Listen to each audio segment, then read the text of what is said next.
Bonjour à tous, bienvenue et merci d'être là, merci d'avoir choisi de passer votre journée de samedi avec nous dans ce colloque sur les fragilités. Et merci d'avoir choisi cet atelier de cet après-midi sur l'emploi et la personne en situation de handicap. Alors, moi-même qui ai la chance d'animer cette table ronde, je suis Éric de Vautour et je suis membre des communautés de l'Arche de Jean Vanier, et en l'occurrence responsable d'une communauté qui s'appelle La Merci et qui est en Charente. Et j'ai précédemment travaillé 23 ans dans l'industrie mécanique. Mais aujourd'hui, il s'agira de donner la parole à nos invités. Et je voudrais d'abord excuser l'un de nos invités, Serge Dessay, pour ceux d'entre vous qui étaient à la plénière en fin de matinée. Il a eu l'occasion de vous adresser la parole et de s'excuser de son absence, parce que malheureusement, son horaire d'avion a été changé pour ce soir et il a dû donc repartir précipitamment après le déjeuner.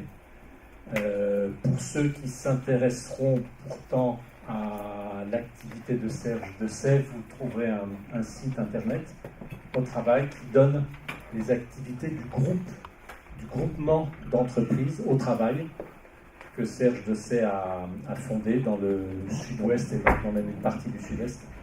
Serge Dessay qui, comme il le rappelait ce matin, a fait lui-même l'expérience du handicap dans sa vie personnelle à la suite d'un grave accident qui l'a immobilisé pendant au moins 5 années et qui ensuite a eu l'occasion donc de créer lui-même son entreprise, un groupement d'entreprises qui agissent dans le milieu ordinaire mais avec un statut d'entreprise adapté puisqu'ils emploient plus de 80%, en l'occurrence 95% dans leur cas, 95% de personnes avec un handicap dans des métiers très variés. Voilà, donc n'hésitez pas à aller sur le site internet pour connaître les activités de Serge Dessay.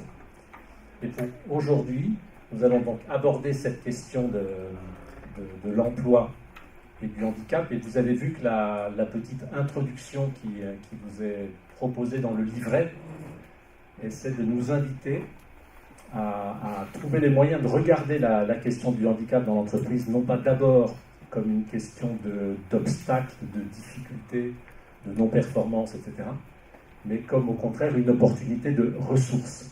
En quoi la fragilité des salariés, ou de certains d'entre eux, de tous, peut être vue dans l'entreprise comme une ressource et non comme un obstacle. Donc nous essaierons de regarder cela ensemble. Et pour regarder ce sujet, nous avons deux invités que nous remercions, Dézanne Gembok et Éric Boel, qui sont là aujourd'hui. Et je vous propose de leur donner la parole en 2 temps successifs. Bonjour, installez-vous. Nous leur donnerons la parole avec un premier temps qui les invitera à témoigner de leur expérience personnelle, leur vision personnelle et leur expérience personnelle de cette double question du handicap et de l'emploi. Et puis dans un deuxième temps de parole, ils essaieront de se transformer en quelque sorte en conseillers et nous leur demanderons ce qu'ils conseilleraient à des entreprises ou à des personnes en situation de handicap qui sont confrontées à cette question de l'emploi et du handicap. Alors nous allons donner la parole dans un premier temps à Dézanne Gembok, qui est née au Cameroun, qui a vécu son enfance au Cameroun, qui a vécu elle-même, comme elle nous racontera, l'expérience du handicap dans sa vie personnelle, et puis qui a eu la possibilité en 2011 de fonder une agence de communication qui travaille sur les questions de responsabilité sociétale des entreprises. Et Dézanne nous racontera également la possibilité qu'elle a eue de réaliser un film, puis un livre sur les questions du handicap, basé sur des témoignages de personnes. Donc Dézanne, première prise de parole, quelle est votre expérience personnelle et votre vision personnelle de cette question du handicap et de l'emploi ? Bienvenue à tous à ce colloque. Je suis Dézanne Gembok, je viens du Cameroun. Je suis tombée malade quand j'avais 4 ans. Je suis restée très malade entre 4 ans et 8 ans. Petit à petit, dans l'adolescence, j'ai commencé à développer une forme de scoliose qui m'a handicapée ensuite, avec une insuffisance respiratoire. J'ai été évacuée sanitaire en France il y a presque 20 ans maintenant pour subir une intervention de la colonne vertébrale. Après ce parcours hospitalier qui a été très long pour moi, j'ai réintégré un cursus universitaire et donc j'ai une licence en LFCE et puis un master en e-business que j'ai fait aux États-Unis, à l'Université du Connecticut. De retour en France, où j'ai commencé à chercher du travail, je mettais naïvement sur mon CV la mention de travailleur handicapé. Et rien ne se passait pendant je ne sais pas combien de temps. On était en 2004, fin 2004-2005. Et puis petit à petit, quand j'arrivais cette mention de travailleur handicapé, mon téléphone a commencé à sonner. Donc là, c'était pour moi la prise de conscience que le fait d'être handicapé n'allait pas être facilitateur de mon intégration professionnelle. Je prenais le parti de dire aux entreprises qui me contactaient au téléphone que j'étais handicapée avant de pouvoir me déplacer. Et de fil en aiguille, j'ai été recrutée en CDD dans une entreprise où j'ai travaillé 6 mois, où il s'est passé quelque chose de très grave parce qu'à la fin de ce CDD, il m'avait été proposé un CDI qui ne s'est jamais fait. Je ne sais pas pour quelle raison, mais comme je cumule les handicaps, je suis une femme, c'est un premier handicap dans cette société, je suis noire, c'est aussi un handicap, et je suis handicapée, donc ça fait 3 handicaps. Je suis partie de cette expérience sans m'arrêter sur le côté négatif. Je me suis simplement dit qu'il ne s'agissait pas de... Mes compétences n'étaient pas remises en question. C'était quelque chose qui ne dépendait pas de moi. Et pour ne pas être confrontée à ce quelque chose que je ne maîtrisais pas, j'ai créé. J'ai commencé par créer une association. C'est une plateforme d'échange artistique où j'ai organisé pas mal de projets artistiques avec des artistes d'Afrique, des États-Unis, de l'Asie. Et puis petit à petit, les personnes qui venaient aux événements que j'organisais étaient très surprises de voir que c'était une personne handicapée qui était capable de faire ce genre de choses. Mon questionnement à ce moment-là a commencé sur comment je pouvais apporter ma pierre à l'édifice pour mieux accompagner l'intégration et l'inclusion des personnes handicapées dans la société. Le projet Esthétique et Handicap est né à ce moment-là. Il a été présenté à 3 villes et la ville du Cap a accepté de m'accompagner dans le développement de ce concept qui a donné plus tard naissance à l'agence VH Lab. Entre-temps, j'ai travaillé dans une agence de communication. Je suis partie pour créer mon agence en 2011. L'idée de mon agence, c'est vraiment d'accompagner les perceptions sociales, aussi bien du côté des personnes handicapées que du côté des entreprises. Parce qu'il m'est apparu nécessaire d'accompagner l'acceptation du handicap par les personnes handicapées. Le fait d'accepter ce qu'on est profondément et de pouvoir l'assumer fièrement nous permet de prendre un pas sur le cadre que la société définit et qui ne permet pas toujours le plein épanouissement du potentiel de l'individu. Donc c'est le concept de l'agence OHLab qui était à la base même autour des campagnes de sensibilisation urbaine qui n'étaient pas des commandes. Donc j'ai développé la première campagne esthétique et handicap, la deuxième Be Thyself, la troisième c'est le film Miroir de mon âme qui traite de la gestion du regard. C'est-à-dire pour moi en tant que personne handicapée, comment je me regarde, qu'est-ce que je renvoie à l'autre et comment l'autre accueille ce que je lui renvoie. Et ce film a été inspiré par un des intervenants du film qui m'a écrit un courrier un soir de prise de contact, qui voulait me rencontrer, qui avait été confronté à mes projets et qui avait beaucoup souffert de son handicap invisible. Il a une agénésie, c'est une partie de la jambe qui manque à sa naissance. On lui a mis tout de suite des prothèses, mais même avec ces prothèses-là, il ne s'est jamais accepté comme une personne handicapée. Il a énormément souffert parce qu'il ne s'autorisait même pas à enlever sa prothèse, même dans son intimité familiale. Tous les copains avec lesquels il a grandi ne savaient pas du tout qu'il était handicapé. Et donc il faisait un effort surhumain pour marcher normalement. Et même quand il souffrait, il gardait toujours sa prothèse. Et c'est cette peur du regard de l'autre qui a engendré une souffrance extrême et qui m'a déchiré quand j'ai lu son projet. Et donc c'est dans cette recherche de solutions que l'agence HLab travaille. Le projet qui est affiché derrière Piétinons les préjugés en fait partie. Et dans le prolongement du film Miroir de mon âme, il y a eu énormément de matériaux, de recherche, d'échanges avec les personnes qui ont participé dans le cadre de ce film-là. Une matière qui n'a pas été exploitée parce que le film original c'est 52 minutes, mais c'est des semaines et des semaines de rencontres, d'échanges avec ces personnes que j'ai voulu poursuivre dans le livre qui a été soutenu par la Fondation de France, édité aux éditions RS début d'année dernière. qui s'appelle l'art d'être différent. Merci beaucoup, Léla. Éric Boel, qui est notre autre invité. Éric est chef d'entreprise dans l'industrie. Il est, comme on le voit ici, directeur général des tissages de Charlieu, l'entreprise de tissage donc à Charlieu dans la Loire, en loin de Roanne. On a demandé à Éric de nous partager lui aussi son expérience personnelle, à la fois des questions de handicap et d'emploi, comment il a, en tant qu'homme et en tant que chef d'entreprise, abordé ces sujets. Alors, je vais vous présenter en quelques mots l'entreprise, déjà pour que vous imaginiez un petit peu ce que c'est. Donc, les sacs que vous avez les uns et les autres ont été tissés dans notre entreprise, qui est un tissage jacquard. On a 70 salariés, 12% de travailleurs handicapés. C'est de la matière recyclée, 25% de nos achats sont faits en matière biologique ou recyclée.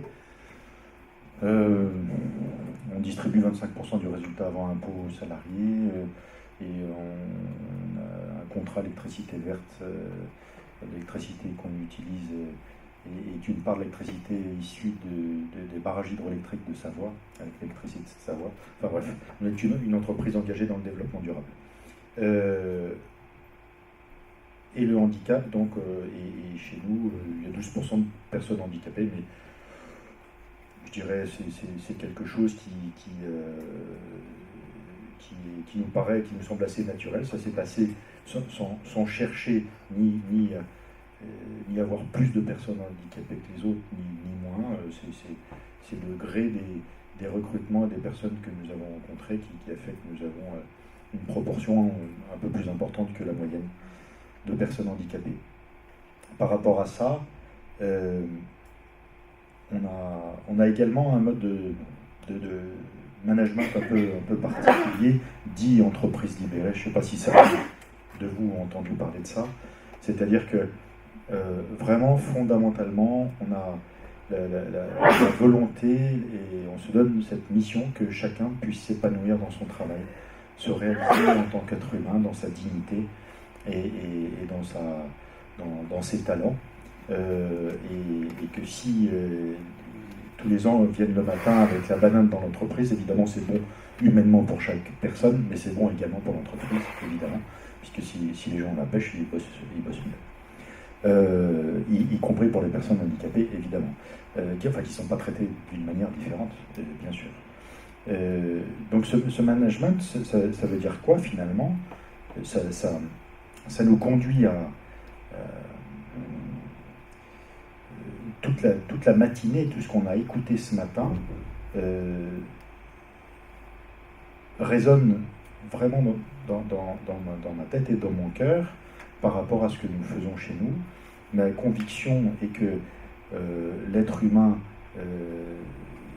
il travaille avec son cerveau, parce que c'est notre cerveau qui nous permet d'exercer notre métier, qu'il soit manuel, qu'il soit intellectuel, qu'il soit ce qu'on veut. Mais ce qui nous donne envie de nous lever le matin, c'est notre cœur, c'est pas notre cerveau. Et que, effectivement, c'est bien d'avoir envie de se lever le matin pour faire quelque chose. Et ça, c'est le sens. Pour qu'une personne soit motivée, il faut 4 critères. Il faut qu'elle soit autonome et responsable, c'est l'entreprise libérée. Il faut qu'elle soit autonome, qu'elle se sente reconnue et qu'elle ait du sens à ce qu'elle fait. Il faut ces 4 critères pour qu'une personne soit motivée. Et le sens, c'est ce qu'on disait aussi ce matin, ce que le philosophe disait ce matin, c'est le sens de cette mission qu'a l'entreprise de participer au bien commun, de participer à l'œuvre créatrice, à la relation, à quelque chose qui va faire du bien à d'autres personnes. C'est ça le sens. Et le handicap, donc je vous disais, enfin, on ne le vit pas d'une manière. Les personnes qui sont handicapées ne sont pas évidemment traitées d'une manière différente, ni mieux, ni plus mal que les autres. Par contre, il y a une vraie opportunité dans le sens où effectivement, elles ont, pour certaines en tout cas, en particulier si le handicap est lourd, le cœur à fleur de peau, si je puis dire, et cette capacité peut-être d'apporter un supplément d'âme dans l'entreprise, et ça c'est évidemment extraordinairement précieux, et ça peut vraiment apporter quelque chose à l'entreprise. Parce que le sens de l'entreprise, c'est vraiment ce qui fait qu'elle va mieux marcher que les autres, parce qu'elle aura plus d'humanité. Les témoignages qu'on a reçus ce matin, je suis sûr que vous ont convaincu de ça. Et le handicap est une opportunité par rapport à ça. Je vous lirai cette phrase de Jean Vanny, puisque nous sommes au colloque organisé par l'Arche, qui résonne vraiment très fort dans mon cœur. Il y a un pouvoir mystérieux qui jaillit du cœur des personnes qui ont un handicap, des personnes faibles. Leur spontanéité, leur liberté intérieure, leur joie dans la relation, leur simplicité qui s'exprime dans des relations authentiques, nous appellent vers une relation, une transformation du cœur qui peut être à l'origine d'une nouvelle façon de vivre dans nos sociétés. Donc d'une nouvelle façon de vivre dans nos sociétés dans la globalité, mais dans nos entreprises évidemment. Et que si dans nos entreprises, chacun met son cœur dans ce qu'il fait, on a un potentiel extraordinaire, la capacité à créer un mouvement et une œuvre collective qui sera d'une force infiniment plus grande qu'une entreprise dont le mode de travail est basé sur la coercition, évidemment. Voilà, en quelques. Peut-être un mot sur ton expérience personnelle du handicap dans la vie familiale. Je pense que c'est un élément aussi moteur dans un changement de regard en quelque sorte. Tout à fait. Donc, ma petite femme, il y a 18 ans, a eu une très grave rupture d'anévrisme. Elle est à la maison avec nous. Elle est très lourdement handicapée et elle est fondamentalement heureuse. Elle vit ce handicap. Son cerveau était très abîmé, mais enfin, elle communique, elle parle et elle m'engueule et tout. Enfin, bref. Et elle est restée elle-même, quoi. Il n'y a pas de problème, c'est la même personne. Et elle est vraiment, c'est un ange. Elle n'est que sur le registre du cœur. Son cerveau est en vrac. Donc le registre, nous à l'école, pendant les études, etc., on s'occupe que de notre cerveau. Donc le sien, il marche plus très bien. Par contre, alors le cœur, il est surdimensionné. Et c'est clair que c'est quelque chose qui a bouleversé évidemment la vie de la famille, bien sûr. Il m'a conduit à retrouver la foi et à comprendre ces choses-là qui sont tellement évidentes qu'on a tous envie de les croire, mais parfois il faut des chocs pour se rendre compte de l'évidence et que la société moderne nous conduit à oublier l'essentiel. Et Saint-Exupéry disait, on ne voit bien qu'avec le cœur, l'essentiel est invisible à nos yeux et notre société oublie de voir l'essentiel dans beaucoup de cas, bien sûr. Et c'est pour ça qu'on est là d'ailleurs. Merci beaucoup. Dans un deuxième temps de parole, avant de passer à un temps de questions-réponses avec vous, mais dans un deuxième temps de parole, nous allons demander à nos invités de se transformer en quelque sorte en conseillers ou consultants, en leur posant la question: que conseilleriez-vous aux entreprises et aux personnes en situation de handicap pour aborder cette question de façon positive? Vous avez vu que la petite introduction à notre atelier, dans le programme du colloque, se termine par une phrase qui est celle-ci: une expérience à partager. Fragilité et productivité font très bon ménage. Or, on imagine que pour un certain nombre d'entreprises, cette vérité-là n'est pas si évidente. Donc on va demander à Deza et Eric de nous ouvrir quelques conseils sur cette question. Deza. Les premiers conseils sont pour les personnes handicapées. C'est d'identifier et d'accepter ce qu'on vit. De l'accepter, de le vivre sans honte. Parce que bien souvent, quand on est dans une posture de déni, on ne met pas en place, on ne développe pas les mécanismes pour développer le potentiel qui peut nous permettre de trouver l'équilibre et l'épanouissement. Ça, c'est un premier conseil. Un deuxième conseil, c'est la confiance en soi. La confiance en soi, ça va dépendre beaucoup de l'environnement dans lequel on évolue. L'environnement familial est très important par rapport à ça. Quand je reviens par rapport à ma propre expérience, c'est parce que j'ai reçu beaucoup d'amour. Parce qu'à aucun moment, on m'a confronté à mes faiblesses. À aucun moment, on m'a confronté au côté négatif du handicap, que je n'ai vu que le côté positif et que j'ai voulu essayer, toujours essayer. On peut tomber, mais on peut aussi se relever. Donc, c'est ce conseil que je donnerais. Cette confiance en soi permet aussi de s'ouvrir aux autres. C'est la confiance aux autres. On n'est pas tout seul dans la société, c'est en se donnant tous la main qu'on peut cheminer vers une meilleure inclusion des uns et des autres. Du côté des entreprises, c'est de mettre un cadre qui permette l'écoute et l'écoute bienveillante. C'est ce qui nous permettra aussi de trouver des solutions par rapport aux uns aux autres, de trouver des outils pour sécuriser les personnes qui sont en situation de handicap. Parce que si le cadre n'est pas sécurisé, on va avoir peur de se révéler.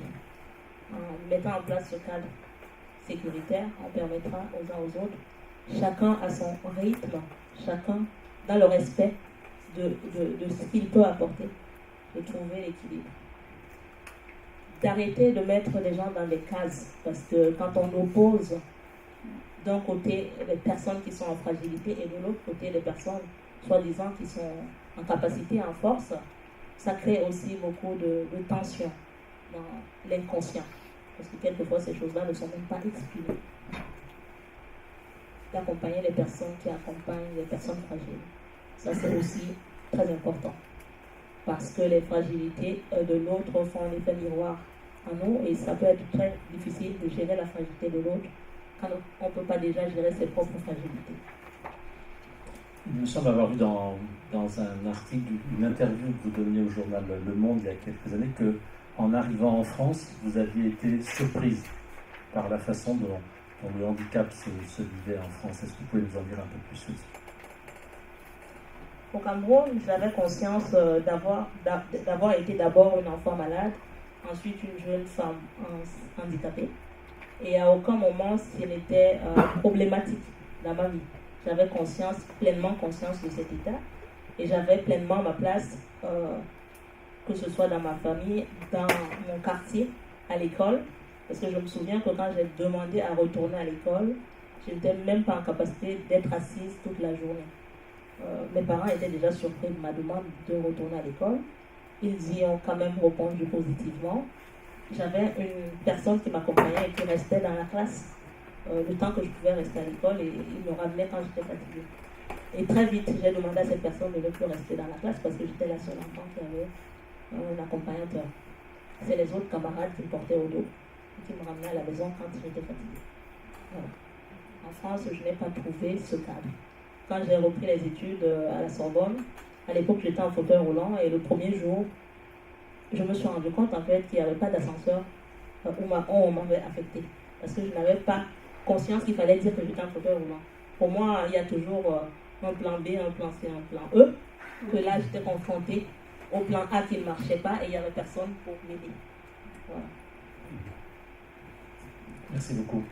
Éric, sur cette même question des conseils à donner aux entreprises, on a insisté sur le chiffre, l'entreprise, donc des tissages de Charieux emploie 12% de son personnel.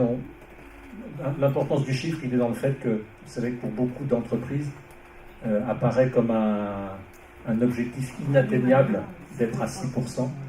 Et beaucoup d'entreprises sont dans le « c'est pas possible, on ne sera pas à 6%, et bien sûr, on paiera la pénalité à GFIP, etc. » Et parfois, en entendant des témoignages comme celui d'Éric, on a envie de dire certains l'ont fait parce qu'ils ne savaient pas que c'était impossible. Enfin, ça donne un peu cette impression-là. Et quand on demande à Éric s'il y a des trucs, on a l'impression qu'il est obligé vraiment de chercher quels sont les trucs pour être de 6% à 12%. Mais à part ça, quelle forme de conseil peut-on donner soit aux entreprises, soit aux personnes qui qui en sont encore, c'est pas une critique, mais qui sont encore à cette vision négative et cette vision en termes d'obstacles. Effectivement, les 12%, on ne les a pas cherchés particulièrement, ça s'est fait comme ça. Quel conseil donner? C'était peut-être le conseil de se dire que d'avoir une proportion plus importante de personnes handicapées, comme on le disait, c'est une opportunité pour une organisation. Si le système qu'on met en place permet de donner plus de sens et d'éveiller plus le cœur des gens, et parce que c'est quelque chose d'essentiel dans l'entreprise. Voilà, donc le conseil est en dehors de ça. Le fait qu'on est pas mal à l'usine, ça se gère vraiment très bien, très naturellement, et il n'y a vraiment aucun souci. Donc le conseil que je donnerais, c'est qu'il ne faut pas avoir peur de quoi que ce soit, tout va bien, et ça se passe très bien, et c'est très simple à gérer.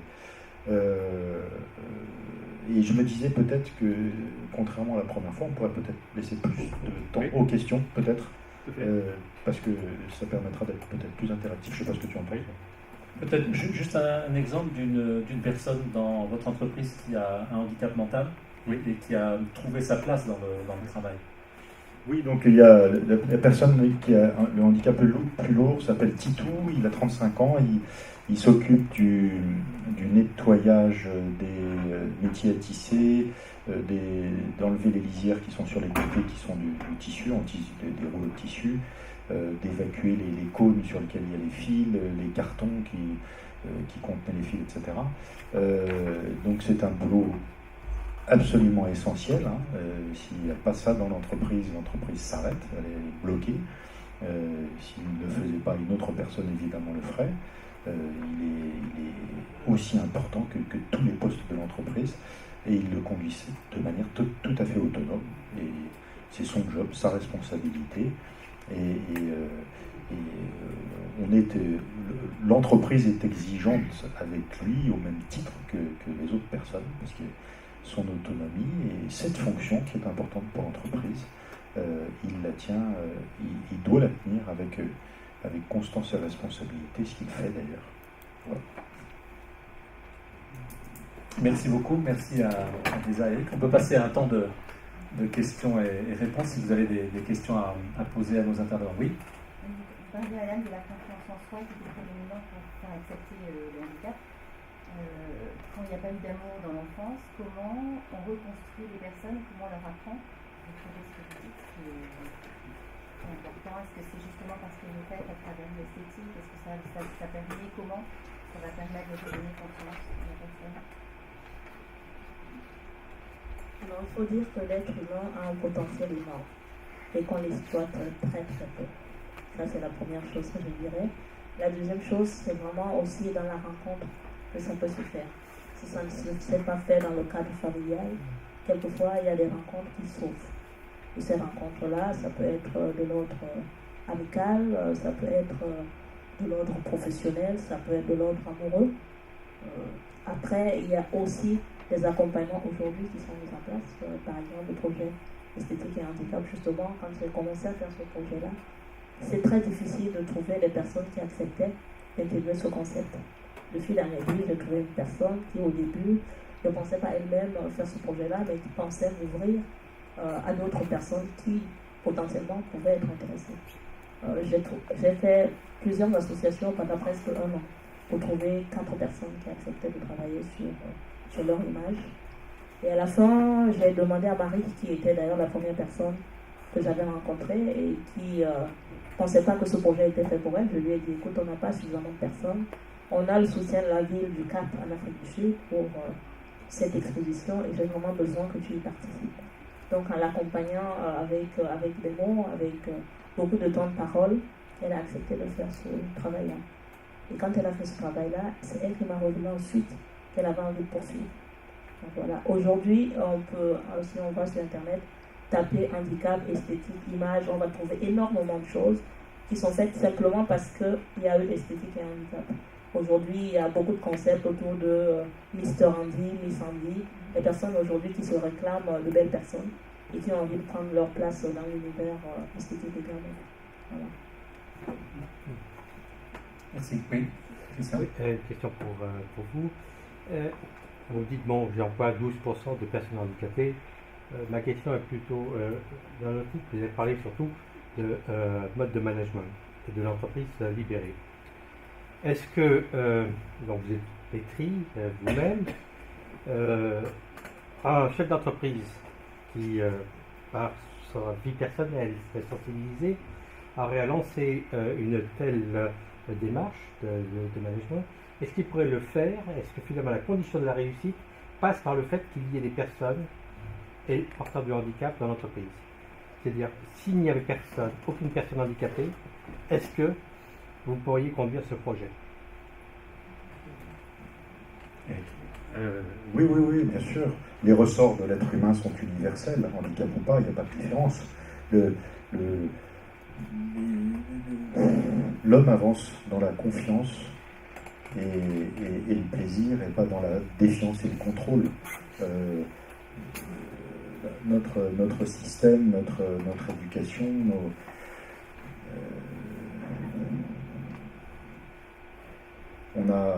l'homme a été chasseur-cueilleur pendant 2 millions d'années, a été agriculteur pendant 10 000 ans et il est industriel depuis 200 ans. Donc à l'échelle de l'humanité, c'est vraiment minuscule. Et on a créé ce lien d'aliénation qui s'appelle le contrat de travail, qui est un contrat de subordination, et qui fait qu'on met le potentiel de l'homme sous cloche, un peu, enfin beaucoup même, je pense. Donc ça, c'est universel, handicap ou pas. Que l'homme soit motivé, s'il est responsable, se sent reconnu, se sent utile et du sens à ce qu'il fait, c'est universel.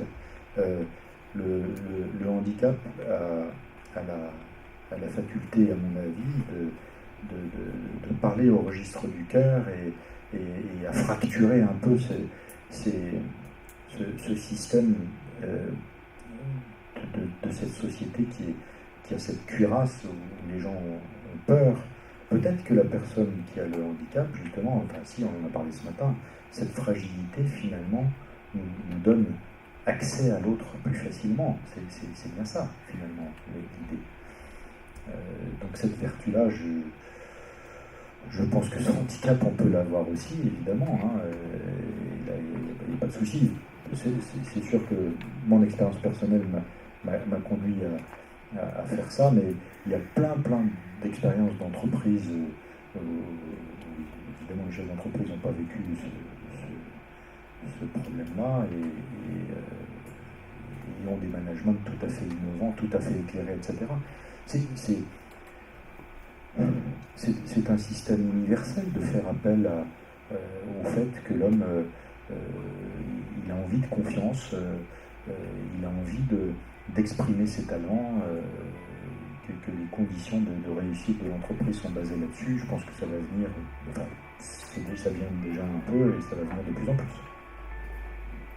Pour revenir sur le lien que vous faisiez, on peut penser que malgré tout le développement de ce management entreprise libérée, il trouve dans vos salariés un signal quelque part. C'est-à-dire que le fait que vous soyez accueillant à des personnes en handicap dans l'entreprise, probablement est un signal positif, un signal libérateur, qui dit mais finalement on peut être soi-même, y compris avec ses fragilités, on peut libérer la meilleure part de soi-même dans l'entreprise. Il y a une cohérence sans doute assez forte dans les émotions. C'est-à-dire de mettre du cœur dans ce qu'on fait, qui se traduit par le fait de ne pas refuser le droit des personnes handicapées de bosser dans l'entreprise, ou le fait d'acheter du bio ou du recyclé, ou le fait d'avoir un comportement qui est respectueux de l'être humain, tout simplement.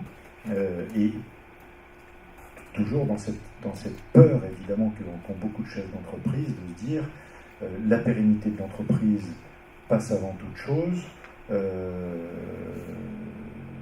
donc y compris sur des choses qui peuvent être brutales ou violentes, ou pire, évidemment, c'est la société financiarisée, où un gars a un fichier Excel et il dit bah non, là c'est pas bon, il faut supprimer cette ligne parce qu'elle n'est pas intéressante. Mais les 1000 personnes qui correspondent à cette ligne, évidemment, là on est dans la déshumanisation totale et dans un système immonde, en comparant au monde, comme on le disait ce matin, comme le philosophe le disait ce matin. Question? Oui, oui, allez-y, madame. Je voulais parler de mon fils, handicapé, et qui est entré dans un établissement public il y a 30 ans. Tout semblait bien se passer. Et au bout de 2 ans, il était moins gai, moins dynamique, et son foyer nous a signalé que quelque chose n'allait pas à son salaire. Et à force de le questionner, nous avons compris qu'un de ses collègues s'acharnait sur lui et l'embêtait, le déstabilisait.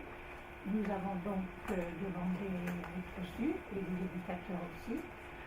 Il y a eu une mise au point, et la personne qui l'ennuyait tout le temps a été déplacée, le service. Mon fils est resté. Et tout s'est bien passé. Après, il dit toujours, tout se passe très bien. Mais j'ai eu l'occasion d'en parler avec ses collègues qui m'ont dit, mais vous savez, madame, votre fils est arrivé, nous n'avions été prévenus de rien. Nous ne savions pas que nous allions avoir un handicapé. Et je me demande si ça a changé. Moi, c'est il y a 30 ans. Alors, j'espère que maintenant, les entreprises informent le personnel dit normal qu'ils vont devoir recevoir un handicapé aveugle dans un fauteuil roulant, qu'il y aura certaines contraintes, entre guillemets, pour eux, ou un certain respect, un certain amour pour ces handicapés, qu'ils sont comme eux. Ça m'a énormément frappé, la réflexion, mais on ne nous a rien dit.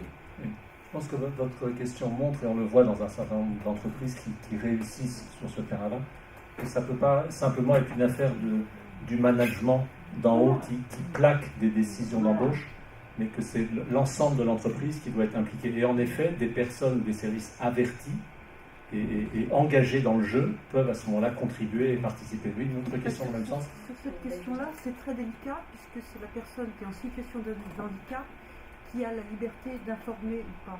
Donc 80% des personnes qui travaillent ont un handicap invisible et elle peut faire le choix de ne rien dire. Elle peut le dire par exemple à son manager en donnant la consigne de ne pas communiquer.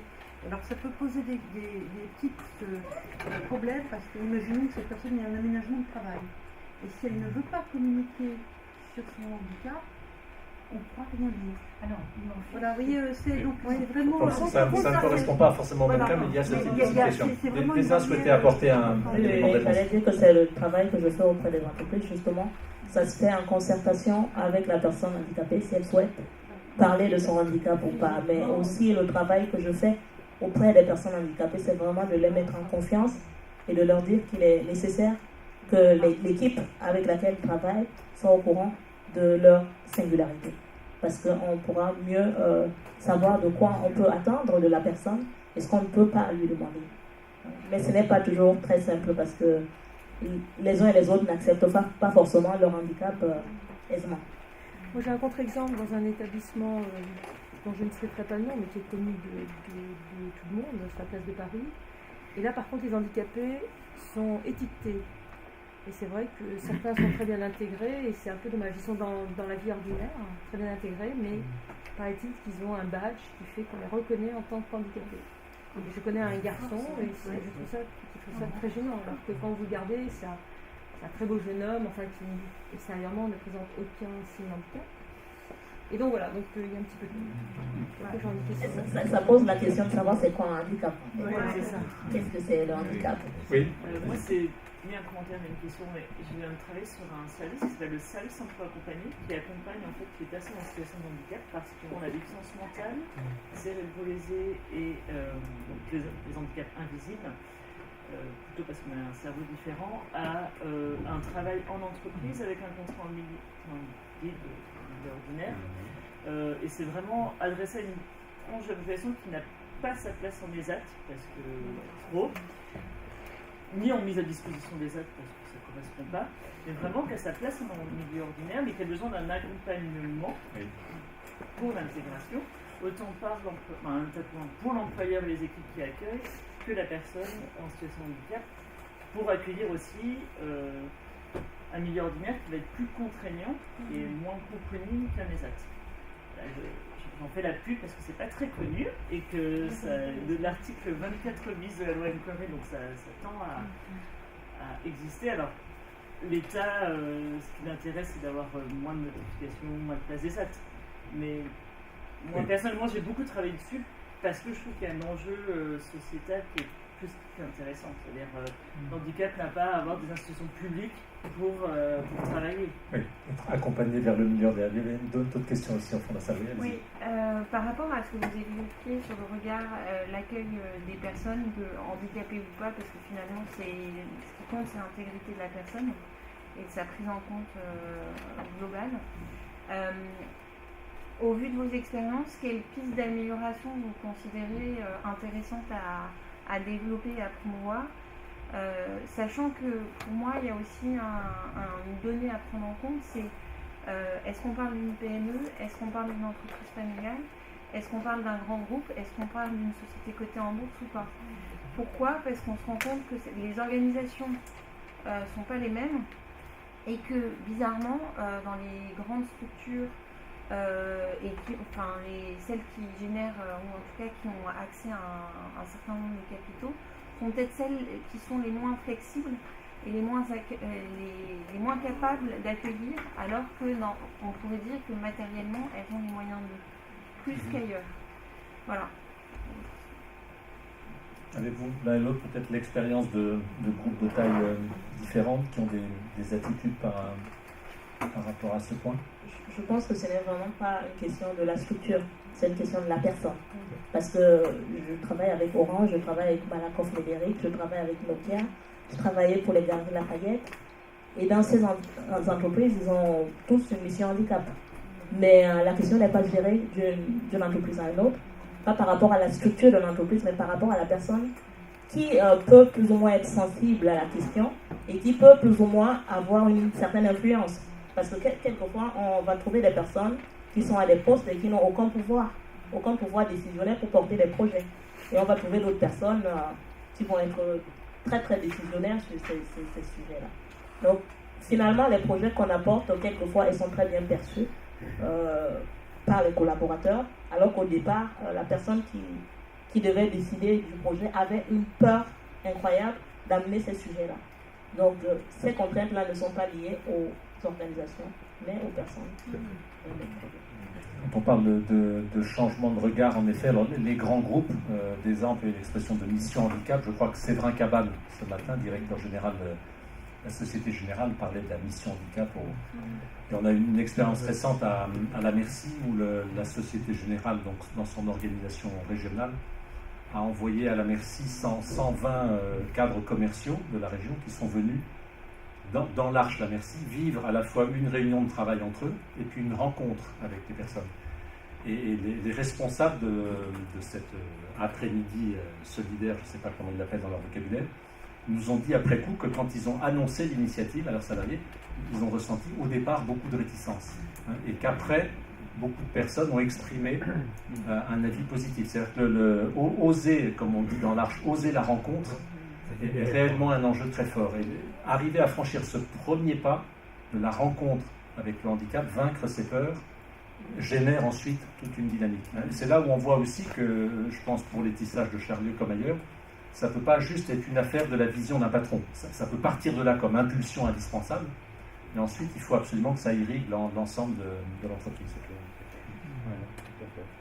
Mais peut-être aussi, on en avait parlé avec des personnes de l'Arche, mais on en reparlera aujourd'hui ou demain, puisque tout l'Arche est là, enfin une grande partie, j'imagine.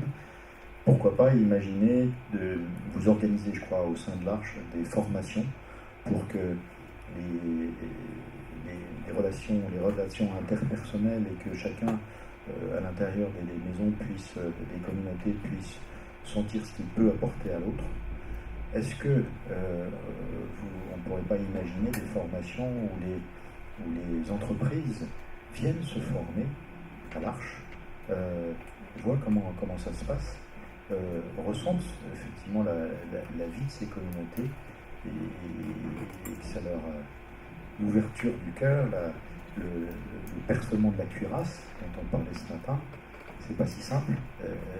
Peut-être qu'effectivement ce serait une occasion de le faire.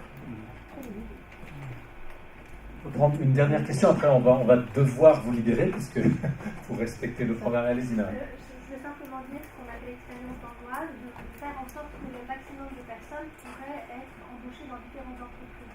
Toutes les différentes embauches qui ont été faites sont traduites par des échecs. D'abord parce que la personne ne s'y retrouvait pas aux exigences des entreprises. Et puis deuxièmement, avec l'handicap psychique, il y a des jours où ça va, des jours où ça ne va pas. Donc, le taux de présence c'est compliqué. Et donc, je voulais savoir si dans votre entreprise, vous avez du coup dû embaucher quelqu'un qui accompagne, qui écoute et qui aménage leur travail, parce qu'il y a des hauts, il y a des bas, parce que tout cela manque dans une entreprise et ne permet pas une situation pérenne. Il y a une personne qui est restée 10 ans, mais 10 ans, je veux dire, c'était compliqué pour l'entreprise parce que il était là en touriste, il faisait du bien, mais il n'y avait plus de finalité, quoi. Et c'était compliqué pour l'entreprise. Donc souvent, ça va 4 ans, 3 ans, 5 ans, d'elle-même la personne trouve qu'il y a une différence et ça lui fait mal parce qu'elle voit quand même les autres, même si l'ambiance est correcte, mais tout s'est traduit en échec. Et voilà, donc je voulais savoir si vous aviez embauché quelqu'un qui quelqu'un des responsables des ressources humaines qui est du coup plus à l'appui de l'accompagnement et de l'équipe. Alors, chez nous, on n'a pas de responsable. Enfin, on n'a pas de responsable des autres. On n'a personne qui contrôle, on a que des gens qui font. On a eu de la chance, hein, probablement, mais il n'y a pas eu d'échec. Et il n'y a pas de responsable de ressources humaines. Les choses se gèrent à la bonne franquette, j'allais dire, entre les gens. Et voilà, mais on n'a certainement pas eu des cas comme ceux que vous évoquez, donc je ne vais certainement pas dire qu'on est mieux que les autres, mais en tout cas, il n'y a pas eu d'échec, quoi, hein, clairement. Il n'y a pas de turnover, les personnes qui sont handicapées, elles sont là, elles restent là, elles tiennent leur poste, elles sont responsables de l'activité qu'elles conduisent et ça se passe bien pour l'instant. Tout dépend de l'handicap. Oui, bien sûr. Il y a des handicaps physiques et il y a un handicap mental important, mais effectivement pas de trouble de la personnalité ou de choses comme ça. Peut-être qu'il y en a certains qui ont un peu de trouble de la personnalité, mais ils ne sont pas considérés comme handicapés. Et on peut admettre en effet que le handicap psychique a plus de mal peut-être aujourd'hui à trouver sa place. D'abord, il déstabilise davantage l'environnement ici. Merci beaucoup. Merci à vous. On va devoir, oui, peut-être une dernière question. Après, on libère tout le monde pour ne pas. Oui, un témoignage. Oui, je trouve que c'est une excellente idée. Aujourd'hui, je rejoins un peu le discours de madame. C'est que je vois que les ESAT, c'est un avis personnel parce que j'ai une fille qui depuis 1 an et demi est à la maison, qui n'est pas du tout adaptée à l'ESAT. Et je me dis de toute façon, j'enfonce des portes ouvertes parce que les ESAT sont en bout de course, ils ont de moins en moins de travail. J'ai mes espaces verts de côté, mais tout ce qui est travaux bureautiques, travaux répétitifs, sont en fin de course puisqu'il n'y a plus de travail. Et j'ai l'impression que je ne sais pas si c'est un manque de prise de conscience, mais c'est vrai qu'on devrait rebondir et pouvoir réorienter un certain nombre de jeunes dans la vie ordinaire. Mais pour ça, il faut sensibiliser les chefs d'entreprise. Moi, je me mets à leur place. Ça fait quand même très très peur de prendre, je dirais, ceux qui sont reconnus sur le plan médical handicapés. Alors, je parle plutôt des handicapés mentaux, mais qui sont des handicapés mentaux légers. Ce sont des jeunes qui sont autonomes, qui sont capables de prendre un train, un avion. Enfin, bon, ma fille va à New York, par exemple, mais totalement inadaptée dans un ESAT parce que une fois sur deux, il n'y a pas de travail. Et c'est pas adapté pour des jeunes sans travail. Enfin, c'est vrai pour n'importe quel individu. Et je ne sais pas comment on pourrait remettre en dynamique, parce qu'on sait qu'on a la chance en France. Moi, j'ai eu dans les échos 37 milliards chaque année dans le monde de l'handicap. C'est quand même beaucoup d'argent. Et le résultat bon, il y a des choses qui sont très bien faites, mais globalement, c'est pas très satisfaisant. Et je ne sais pas comment on pourrait réorienter les choses et sensibiliser les chefs d'entreprise parce qu'on s'aperçoit que c'est souvent quelqu'un qui a eu un handicap dans sa famille. Mais c'est vrai que c'est compliqué parce que c'est très compliqué. On ne veut pas dupliquer. Voilà. Mais je pense que c'est une bonne idée qu'on puisse. Là, par rapport à ça, il me semble que. Je ne sais pas si il y en a qui ont des responsabilités politiques ou si.